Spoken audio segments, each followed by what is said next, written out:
Dear church, मैं आपके साथ एक ऐसी औरत की कहानी शेयर करने जा रही हूँ जिसकी ज़िंदगी से मैं और आप अपने बहुत से सवालात के जवाब ढूंढ सकते हैं। जी हाँ, मैं बात कर रही हूँ सैमुअल नबी की माँ हन्ना की। देखने को वो कहानी बहुत सिंपल है।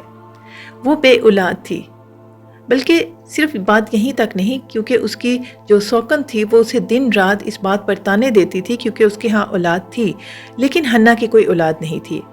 और आपको मालूम है कि उस ज़माने में भी और आज के ज़माने में भी बे औलाद औरत के लिए सर्वाइव करना बहुत मुश्किल है। बहुत से ताने, बहुत से सवालात, बहुत सी तनकीद उसे फेस करनी पड़ती है। हन्ना ने भी कहने के मुताबिक 13 साल से वो दुआ कर रही थी, मगर उसकी दुआ का कोई जवाब नहीं। एक दिन वो हैकल में आके जब दुआ करती है और उस दुआ के जवाब में उसे खुदा सैमुअल की सूरत में उसे जवाब देता है, उसे औलाद देता है।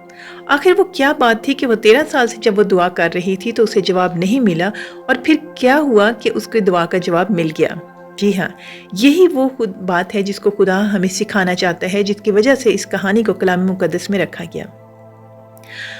अब हन्ना की जो पहले हम देखते हैं कि जो दुआ थी वो इसलिए वो दुआ करती थी औलाद के लिए क्योंकि वो अपनी सौकन को, जैसे कहते हैं ना कि मुंह तोड़ जवाब देना चाहती थी। वो अपनी सौकन को बराबरी दिखाना चाहती थी।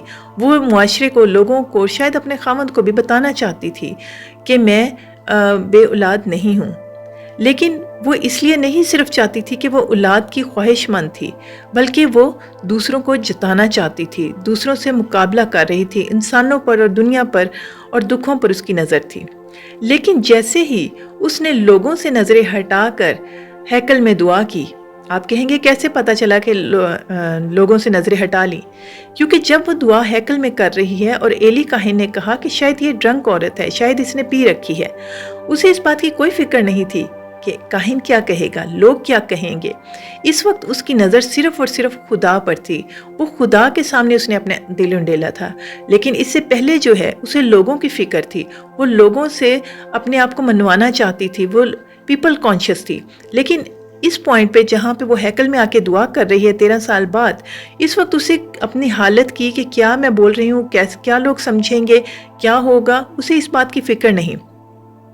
और वही टर्निंग पॉइंट है कि वहाँ पर खुदा ने उसकी दुआ सुनी और इस वक्त उसने क्या कहा कि मैं अपनी इस औलाद को, जो खुदा उसे औलाद देगा, वो हैकल में दे देगी।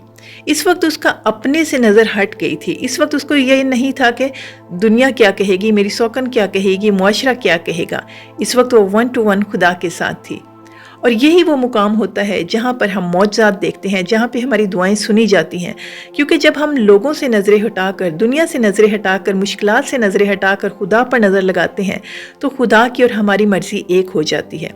और कलाम मुकद्दस बताता है कि सैमुअल की पैदाइश के बाद खुदा ने हन्ना को और भी औलाद से नवाजा। हम पूरे कलाम में देखते हैं जहाँ जहाँ इंसान ने दुनिया से नज़रें हटाकर खुदा पर रिलाय किया है, खुदा ने भी उसे अबंडेंटली, बकसरत ब्लेस किया है। अगर आज भी आपकी ज़िंदगी में भी इसी तरह की तानाज़नी है, इसी तरह की तनकीद है, इसी तरह के बंधन है, तो यकीन जाने आप कई भी साल तक दुआ करते रहें, उसके जवाब नहीं मिलेंगे। जवाब तब मिलेगा जब आप दुनिया से नज़रें हटाकर सिर्फ खुदा पर नज़रें लगाएंगे और अपना दिल खुदा के सामने खोलेंगे, तो ही खुदा आप पर ब्लेस करेगा। आपको ब्लेस इस तरह से करेगा कि अबंडेंट होगा। वो दुनिया देखेगी कि वाकई इसका जिंदा खुदा है। खुदावंद आपको बरकत दे और आपको हमेशा अपने में महफूज रखे। God bless you.